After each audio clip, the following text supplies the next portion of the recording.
Okay, any questions? Very briefly, I'll be glad to answer any questions, any topics. Okay, I'll close out by, yes ma'am. What's your opinion on the city manager position? City manager, mayor. Okay, in all honesty, I didn't favor to change the city manager, but I support it because it came about. It can work when you work with it and you support the city manager, you respect the city manager. You have to work with it. I think you can be effective with mayor council as some other cities have. I always say that, but I have no problem working with the city manager, and I work well with our city manager now. So Jim Harper's our current city manager. I think he's doing an excellent job. Over the last year, with the challenges we faced, we found out near the end of December that all of a sudden we had all these bills that came to us that had been kind of put under the rug. Over $500,000 in debt that we had. And so he went to work with Ms. Williams, our finance person, and saved over $600,000 in this last year. Although we had $100,000 less in occupational tax because of some of the layoffs. So I think he's doing a great job. I can work with the city manager. He can concentrate on the day-to-day things. We work with him in the planning. And it can be a good team. That's what we're going to put together. Good council, good city manager, and it can work. We haven't seen the best of it because we've only seen it work partially. There hasn't been a working together like it needs to be. But when it is a working together, it can work well. So he's coming along, and I think he's doing a good job. Yes, ma'am.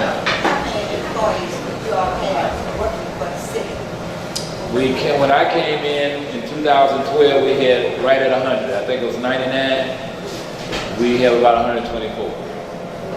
That's part of the challenge we face because while you want to employ people, the city is not an employment agency. Some people like to think it is, but it really is not, because if it gets like that, that's when our bills get so high that we have to drag more revenue and more taxes. We're supposed to create a city that functions effectively and efficiently with enough police and firemen, and then encourage employers to come in here. And they will come in here when we create the right atmosphere. Now, I share this with you because this is past, and Ms. Councilwoman Moon knows, and some of the people in economic development know it. We were this close to getting a major employer here. We've had 2 or 3, but we were this close to one of the biggest employers we would have had here in a long time. And that was Haygood tires. Haygood that you see on TV would have had this, and they are a British company. They would have had the first American company here out at the exit 38 on the other side where the grass farm is, where we dedicated the CSX railroad site when the government came down.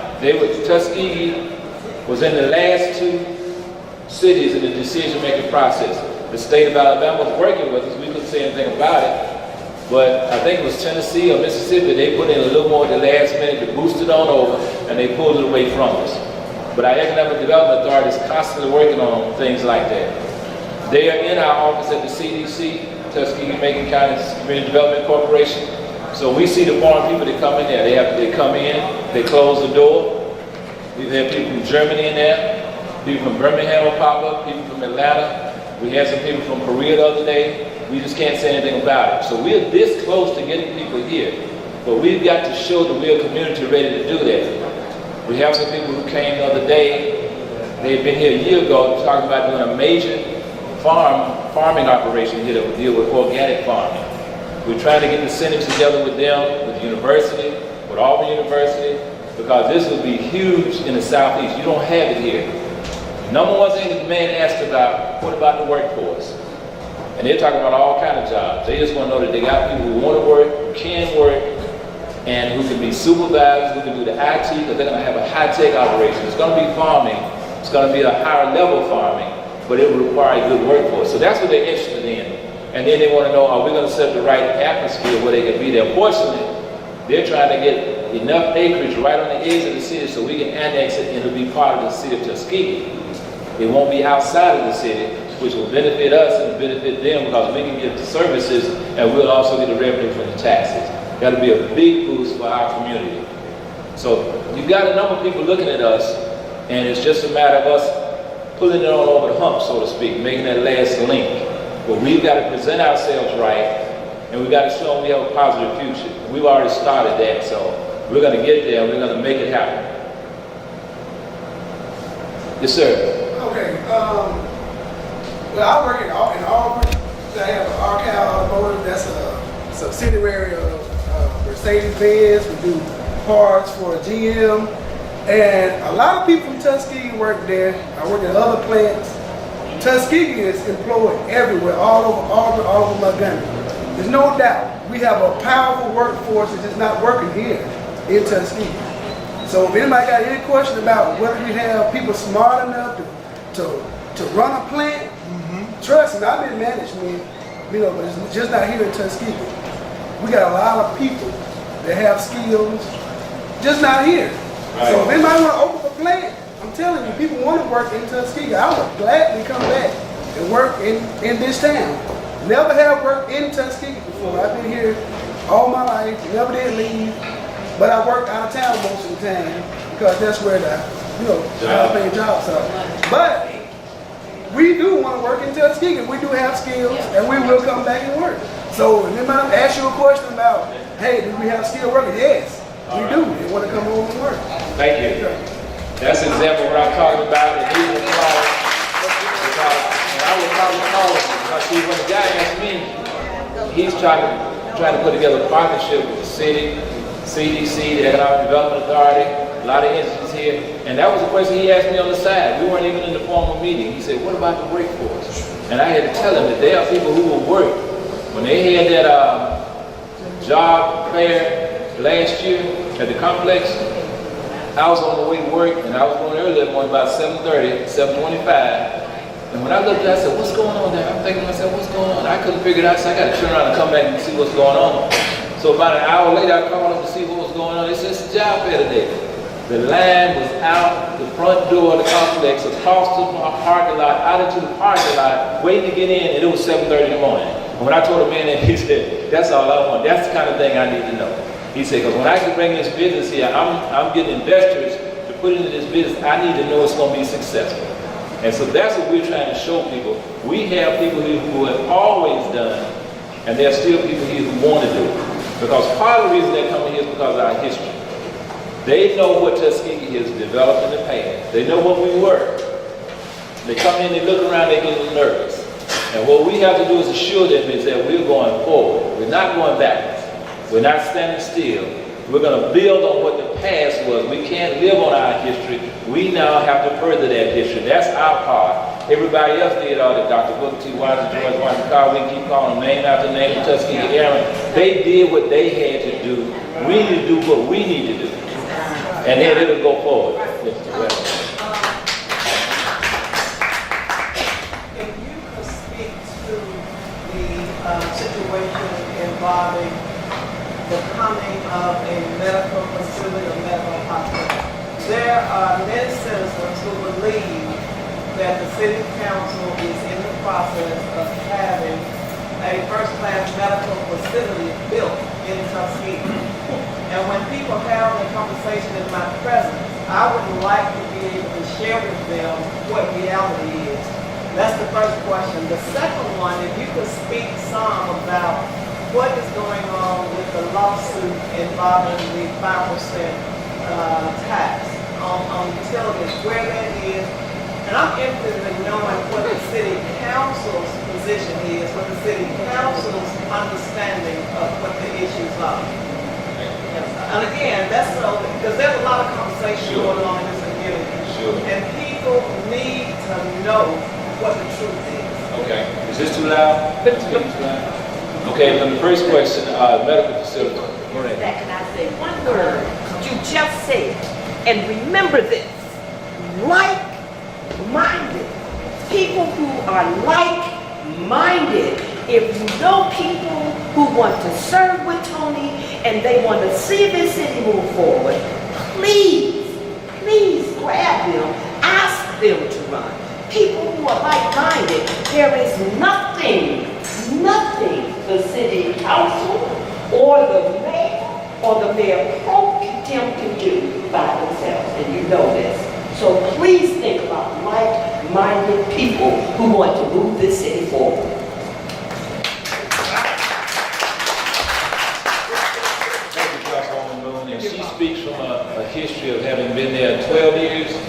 not more. And sometimes battling by herself or only 1 or 2 votes being in the minority when you know we need to go in another direction, but the only thing you can do is fight. So we need a team. We need a group of people who will work together and move in the right direction. But to answer the question about the facility, what is happening out across from the police department on Highway 81, on North Southern Highway, is the quality of life is moving their facility from Washington Plaza out to Highway 81 across from the police station. They're putting up a modular building right now, and they say they have plans for a $3.2 million health facility. Now, I don't know what stage that's in. We expect it. We hope it comes about. It is not a hospital. Let me say that. Let me be very clear. It is not a hospital. I don't want to give anybody a false idea that it's a hospital. There are some people who say that. There's no evidence of it. But first of all, you have to have dedicated beds from the hospital authority, which we don't have right now. The second thing, you have to have the doctors, which we have a number of doctors here. But more importantly, the greatest thing you have to have is the economic ability to make it happen. And right now, with us losing population, we can't sell that to people to be a hospital. You have to have it strong enough. One of the things I want to do is strengthen our EMTs and our ambulance service and life flights. And I say that because many people don't know, when people get in emergencies, I don't know how many of you have been in them, but at our church, we had a head-on accident 2 or 3 months ago. And Donna, she's in the back of the church because she's coordinating things, but Ms. Pevin Lawrence, Representative Warren, was in the choir that Sunday. And she saw them say something, they called and she jumped up, she went outside, and she came running and said, come here. I didn't know what, I didn't know it was a shooter or what it was. So we jumped up and went out there, and there had been a head-on accident involving a student from Tuskegee University and a person in the community. Just like that, we heard the sirens, and who came? Tuskegee Fire Department. It was the EMTs. Just like that, and they are well trained. They took them, they got them down, they wouldn't let them move. They got the equipment out and they went to work. They stabilized the young lady. They took the young man separately, they got him to sit down. The car simply looked like the smoke come out like it was going to blow up, so we had to have the wreckers, everybody come to check the car, the fire trucks. Long story short, they stabilized the person. And who did it happen to be? It was Mario Lightfoot's first cousin. And Johnson Lightfoot happened to be in town. Now, who was Johnson Lightfoot? Everybody know who Johnson Lightfoot is? He's an MD in California who came from Tuskegee, Alabama. He went to school with me. It was a class. Policemen like that, because that's what they're doing for the sheriffs. We need people who need to know how to handle the emergency and have the right equipment, since we don't have a hospital, so we can stabilize people. One Sunday I went up to the church because I was told that some of the lights out now do some facility things over there related to the facility. And I had to go up, and so I went real early in the morning because the light way up there, I had to use a tube to screw the light in. Long story short, I heard a helicopter outside, and I had come into church, and it's like I was way in the back, and I had locked the front door. I said, oh, somebody broke it. Somebody broke it. I don't tell her who's about to come in this place. So I was thinking I need to run back and lock the door. So I went back to the front door, and I looked outside to see if there was a police helicopter, and it was life flight. They were landing on the side of Tim's, the middle school. They were landing right down there with the football field. So I locked up the church. I went across to see what was happening, see if I could help out. And Mr. Clark, I think it's Captain Clark on the fire department, he said, Mr. Haygood, Councilman Haygood, I had to call life flight. She was about to go in the shop. I said, and you don't have any problem calling life flight. If that's what you got to do, you do it. Because the ambulances were too far away. So he made a split-second decision to call life flight. 13 minutes from the time he would call, they were landing on the field. EMTs got out and stabilized the woman, put in the helicopter, and took off. See, that's what we need. We don't have a hospital, but for emergencies, we need the top people here to stabilize people. But my father went out, and I happened to go by the house that day. Someone went home for some reason that day and came back by. I was on McFadden, and he used to live where I live on Nona. Came back by the house, and I saw the car, and I saw the door, and I thought I saw something from the street. So I parked up there. He was out there laying on the ground. He fell, hit his head, and he was laying out because of diabetic condition. That's what he ended up being, but they thought he was having a stroke at first. Same thing happened. the ambulances were in Montgomery. But the Tuskegee Fire Department came with 2 trucks, and they stabilized it, they found out what was going on, they got him stabilized, and they took him to the ambulance and got him stabilized. So that's the key that we have to have since we don't have a hospital. We'll have a much better medical clinic down there when they finish it. They're just putting in modular buildings right now, but it won't be a hospital. This final story about that, and then I go to utilities. When my daughter Shannon was 4 months old, Mary was in a head-on accident coming from South Macon because she was teaching in South Macon then. I was down at the community college. Somebody called who recognized the car, said, I believe your wife's in an accident. You might need to come down here to East Game. I said, what? He said, yeah, you might want to come on and help right quick. So I gave my daughter, who was only 4 months older, my best friend, I said, you know how to handle this? You get somebody to take care of her. So I could go down there. I got down there, she had been in a head-on accident with a guy who'd been drinking and was buzzed real good. And he came right at Curry, right at the yellow store. They hit head-on. I was checking to see if she was all right. That was an older car that we got from my great aunt that given to us. She had a seatbelt on, fortunately, but she went forward, hit her head, and busted all this across there. Fortunately, she was okay, but that was all busted and bleeding. So Dr. Robbins from Tuskegee happened to be down there. So he started telling us what to do to stabilize her. The other guy, the fire department, had to pull the door out to get him out of the car.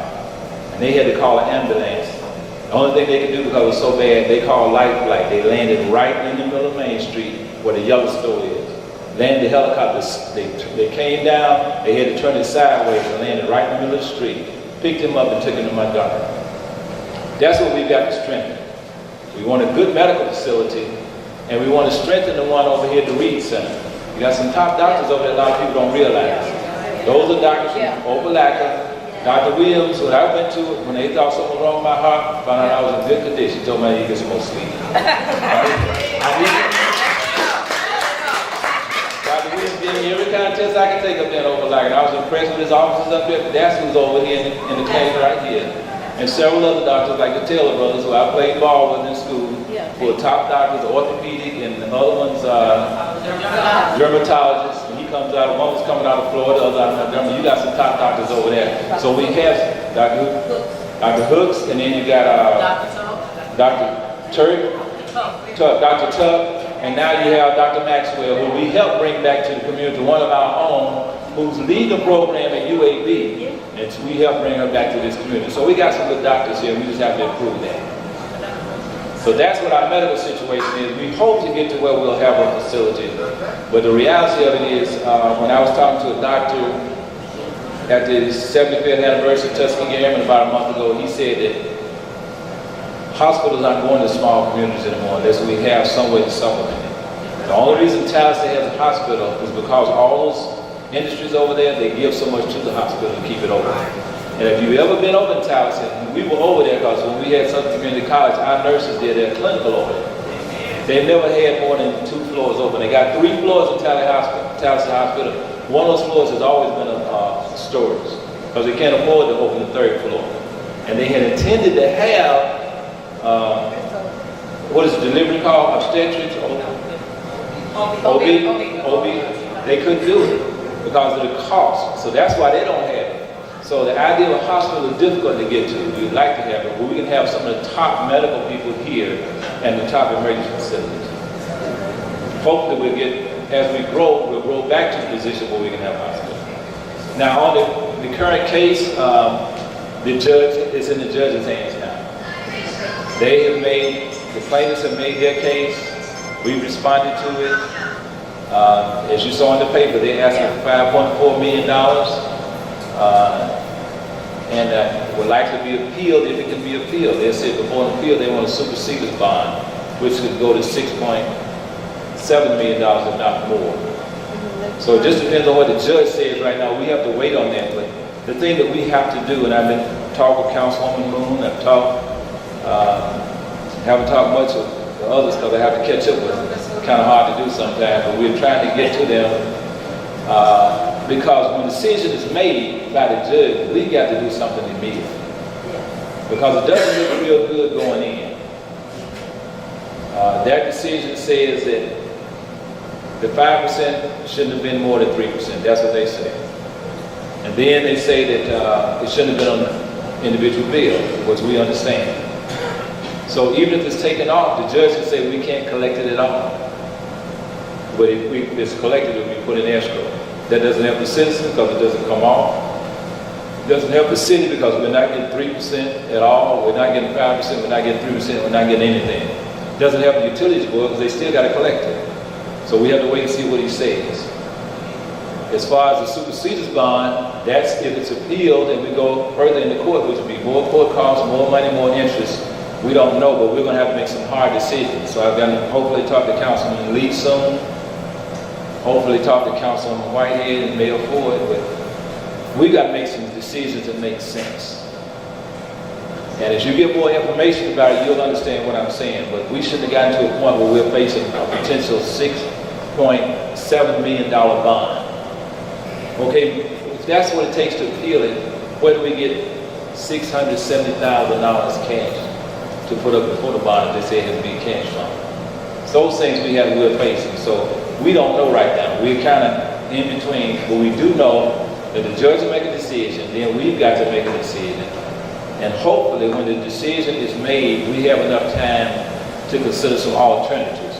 What we want to do is make the best situation we can as far as the citizens are concerned. The things that are wrong need to be straightened out if they're wrong. And there's some things that may be wrong. It should have been on the citizens' bill. We know that. That was a mistake that was made. That was made some years ago and need to be corrected.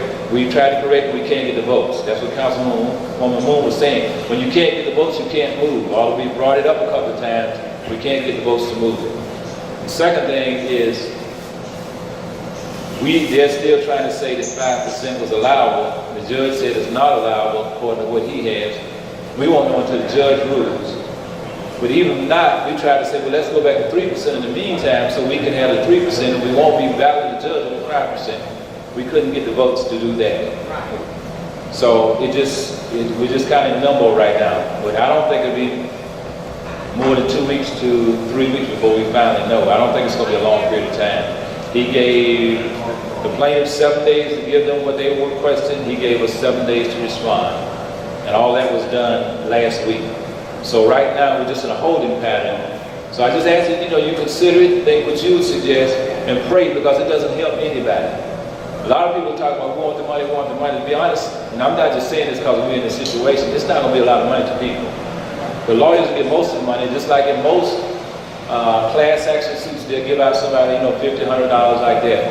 But to the city, it'll be a $5.4 billion hit, $5.4 million hit, which could impact our services and could threaten our stability.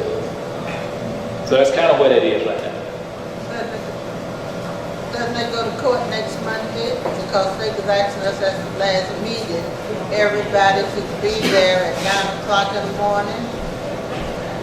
We haven't been told. We know that the court convenes, I think, next Monday. When I was at the meeting, that's what they said. They even asked me to be there at 9 Next Monday. Next Monday. Okay, next Monday at 9 o'clock. Everybody should be there. Because the judge, if he calls it up, and he calls us up first the last 2 times, then he'll make that decision. But it doesn't have to be as negative if we work on it in a positive way. That's the only thing I can say, and that's where we are right now. Any other questions? We need to get back to the music, but I'd be glad to answer any other questions. I've seen some other people come in. I think we still have some hors d'oeuvres back there. Have some beverages. Again, I appreciate each one of y'all for coming out tonight. Any contribution you made, if you didn't make a contribution except to be here, I thank you for being here. I hope you'll encourage others. Give me your suggestions, give me your criticism. If you have solutions with your criticism, that's great. But if not, if you just have a criticism, we'll take the criticism, we'll try to work on it, because we all want to make this community better. And it's not only about us. If we don't do something, we're not getting our children in the future, or our grandchildren. And that's a sad state to think about what our parents did for us. Yes, sir. To whom do we make the check and who's collecting the money? Okay. Collect this money right here, this box. The checks go to Haygood campaign, or either Haygood for mayor, Haygood campaign, or Haygood for mayor. And we have a lot of more, quite a few more cards we'll get. In addition, In addition, we'll have signs coming out Tuesday.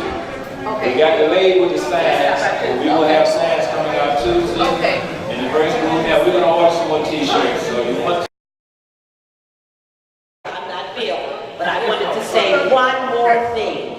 I did not say that every member of the council, it would be beautiful if we did, would agree. But once again, if you disagree, but you know that the position that the majority is taking is right, please let us not go to Willie Lynch syndrome. Because I can't say that enough. So you have all these ideas of what should be doing, and that's talking to the choir, because we all believe and know what the city needs. But please encourage 3 more people who want to do the right thing to serve with our next mayor.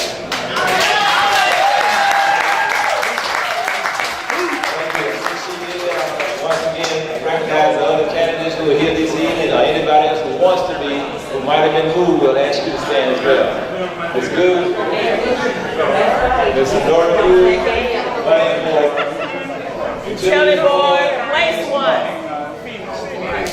Mr. Citizen, running for District 3, City of Tuskegee City Council. Judy Ball, City of Tuskegee, District 1. City of Tuskegee, District 1. And Mr. Noah Hopkins, City of Tuskegee, District 2. Thank you all. We'll see you on the way.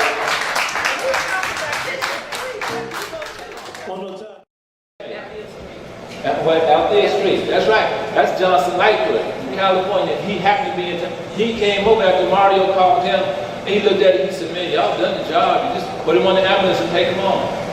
But that's because they knew what to do. That's the kind of people we have, and we need to train even more. I've talked to Deputy Swanson with the Sheriff's Department about training our policemen like that, because that's what they're doing for the sheriffs. We need people who need to know how to handle the emergency and have the right equipment, since we don't have a hospital, so we can stabilize people. One Sunday I went up to the church because I was told that some of the lights out and I do some facility things over there related to facility. And I had to go up, and so I went real early in the morning because the light way up there, I had to use a tube to screw the light in. Long story short, I heard a helicopter outside, and I had come into church, and it's like I was way in the back, and I had locked the front door. I said, "Oh, somebody broke it. Somebody broke it. I'm going to tell her who's about to come in this place." So I was thinking I need to run back and lock the door. So I went back to the front door and I looked outside to see if there was a police helicopter, and it was light flight. They were landing on the side of Tim's, the middle school. They were landing right down there with the football field. So I locked up the church and I went across to see what was happening, see if I could help out. And Mr. Clark, I think it's Captain Clark on the fire department, he said, "Mr. Haygood, Councilman Haygood, I had to call Lifeline. She was about to go in the shop." I said, "And you don't have any problem calling Lifeline? If that's what you got to do, you do it." Because the ambulances were too far away. So he made a split-second decision to call Lifeline. 13 minutes from the time he would call, they were landing on the field. EMTs got out and stabilized the woman, put in the helicopter, and took off. See, that's what we need. We don't have a hospital, but for emergencies, we need the top people here to stabilize people. But my father went out, and I happened to go by the house that day. Someone went home for some reason that day and came back by. I was on McFadden, and he used to live where I live on Anona. Came back by the house, and I saw the car, and I saw the door, but I thought I saw something from the street. So I parked and looked at him. He's out there laying on the ground. He fell, hit his head, and he was laying out because of diabetic condition. That's what he ended up being, but they thought he was having a stroke at first. Same thing happened. The ambulances were in Montgomery. But the Tuskegee Fire Department came with 2 trucks, and they stabilized him, they found out what was going on, they got him stabilized, and they took him to the ambulance and got him stabilized. So that's the key that we have to have, since we don't have a hospital. We'll have a much better medical clinic down there when they finish it. They're just putting in modular buildings right now, but it won't be a hospital. This final story about that, and then I'll go to utilities. When Mary, when my daughter Shannon was 4 months old, Mary was in a head-on accident coming from South Macon because she was teaching in South Macon then. I was down at the community college. Somebody called who recognized the car and said, I believe your wife's in an accident. You might need to come down here to East Guinea. I said, what? And he said, yeah, you might want to come on and help right quick. So I gave my daughter, who was only 4 months older, my best friend, I said, you know how to handle this? You get somebody to take care of her so I could go down there. I got down there, she had been in a head-on accident with a guy who'd been drinking and was buzzed real good. And he came right at the curb, right at the yellow store. They hit head-on. I was checking to see if she was all right.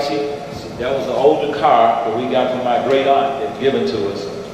She had a seatbelt on, fortunately, but she went forward, hit her head, and busted all this across there. Fortunately, she was okay, but that was all busted and bleeding. So Dr. Robbins from Tuskegee happened to be down there. So he started telling us what to do to stabilize her. The other guy, the fire department, had to pull the door out to get him out of the car. And they had to call an ambulance. The only thing they could do because it was so bad, they called life flight. They landed right in the middle of Main Street where the yellow store is. Landed the helicopters, they came down, they had to turn it sideways and landed right in the middle of the street. Picked him up and took him to my doctor. That's what we've got to strengthen. We want a good medical facility, and we want to strengthen the one over here at the Reed Center. We got some top doctors over there a lot of people don't realize. Those are doctors from Opelika. Dr. Williams, when I went to it, when they thought something was wrong with my heart, found out I was in good condition, told me I need to get some more sleep. Dr. Williams gave me every kind of test I could take up there in Opelika, and I was impressed with his officers up there, but that's who's over here in the clinic right here. And several other doctors, like the Taylor brothers, who I played ball with in school, who are top doctors, orthopedic, and the other one's dermatologists. And he comes out, one was coming out of Florida, the other out of Montgomery. You got some top doctors over there. So we have Dr. Hooks, and then you got Dr. Tuck, and now you have Dr. Maxwell, who we helped bring back to the community, one of our own, who's leading the program at UAB, and we helped bring her back to this community. So we got some good doctors here, we just have to improve that. So that's what our medical situation is. We hope to get to where we'll have a facility, but the reality of it is, when I was talking to a doctor at the 75th anniversary of Tuskegee Airmen about a month ago, he said that hospitals aren't going to small communities anymore unless we have some way to supplement it. The only reason Tallahassee has a hospital is because all those industries over there, they give so much to the hospital to keep it open. And if you've ever been over in Tallahassee, we were over there because when we had Southern Community College, our nurses did their clinical over there. They've never had more than 2 floors open. They got 3 floors in Tallahassee Hospital.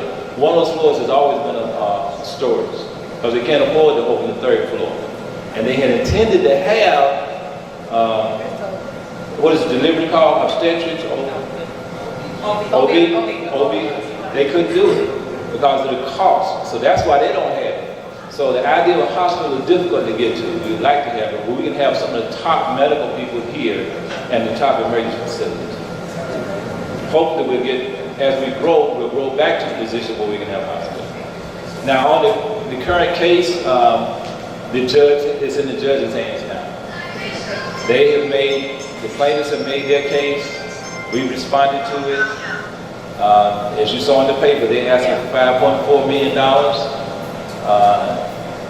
And will likely be appealed if it can be appealed. They said before an appeal they want a superseded bond, which could go to $6.7 million, if not more. So it just depends on what the judge says right now. We have to wait on that. But the thing that we have to do, and I've been talking with Councilwoman Moon, haven't talked much with the others because I have to catch up with them. It's kind of hard to do sometimes, but we're trying to get to them. Because when a decision is made by the judge, we got to do something immediately. Because it doesn't look real good going in. Their decision says that the 5% shouldn't have been more than 3%. That's what they say. And then they say that it shouldn't have been on the individual bill, which we understand. So even if it's taken off, the judge can say we can't collect it at all. But if it's collected, it will be put in escrow. That doesn't help the citizen because it doesn't come off. It doesn't help the city because we're not getting 3% at all. We're not getting 5%. We're not getting 3%. We're not getting anything. It doesn't help the utilities board because they still got to collect it. So we have to wait and see what he says. As far as the superseded bond, That's if it's appealed and we go further in the court, which would be more court costs, more money, more interest. We don't know, but we're going to have to make some hard decisions. So I'm going to hopefully talk to Councilman Lee soon.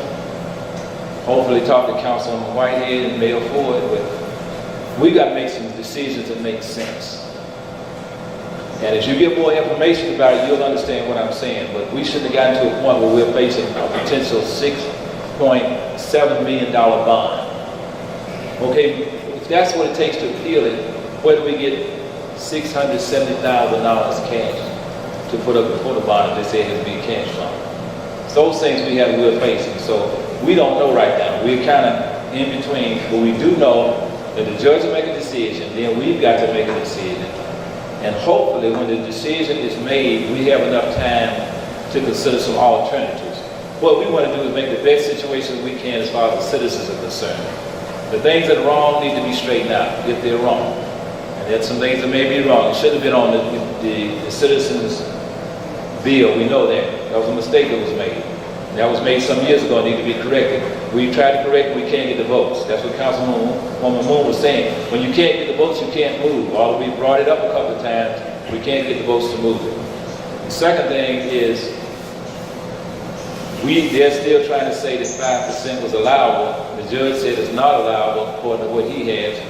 We won't know until the judge rules. But even not, we try to say, well, let's go back to 3% in the meantime so we can have the 3% and we won't be battling the judge with 5%. We couldn't get the votes to do that. So we're just kind of in limbo right now. But I don't think it'll be more than 2 weeks to 3 weeks before we finally know. I don't think it's going to be a long period of time. He gave the plaintiffs 7 days to give them what they were requesting. He gave us 7 days to respond. And all that was done last week. So right now, we're just in a holding pattern. So I just ask that, you consider it, think what you would suggest, and pray, because it doesn't help anybody. A lot of people talk about we want the money. To be honest, and I'm not just saying this because we're in this situation, it's not going to be a lot of money to people.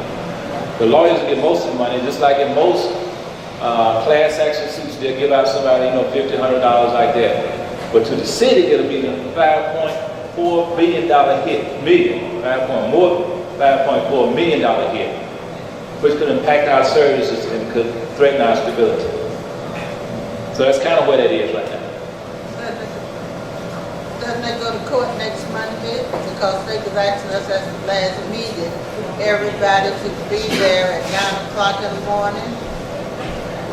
We haven't been told. We know that the court convenes, I think, next Monday. When I was at the meeting, that's what they said. They even asked me to be there at 9 Next Monday. Next Monday. Okay, next Monday at 9 o'clock. Everybody speak. Because the judge, if he calls it up, and he calls us up first the last 2 times, then he'll make that decision. But it doesn't have to be as negative if we work on it in a positive way. That's the only thing I can say, and that's where we are right now. Any other questions? We need to get back to the music, but I'd be glad to answer any other questions. I've seen some other people come in. I think we still have some hors d'oeuvres back there, have some beverages. Again, I appreciate each one of y'all for coming out tonight. Any contribution you made, if you didn't make a contribution except to be here, I thank you for being here. I hope you'll encourage others. Give me your suggestions, give me your criticism. If you have solutions with your criticism, that's great. Yeah. But if not, if you just have a criticism, we'll take the criticism, we'll try to work on it, because we all want to make this community better. And it's not only about us. If we don't do something, we're not getting our children in the future, or our grandchildren. And that's a sad state to think about what our parents did to us. Yes, sir. To whom do we make the check and who's collecting the money? Okay. There's this money right here, big box. The checks go to Haygood campaign, or either Haygood for mayor, Haygood campaign or Haygood for mayor. And we have a lot of more, quite a few more cards we'll get. In addition, we'll have signs coming out Tuesday. We got delayed with the signs, but we will have signs coming out Tuesday. Okay. And the first room, we're going to order some more t-shirts. So you want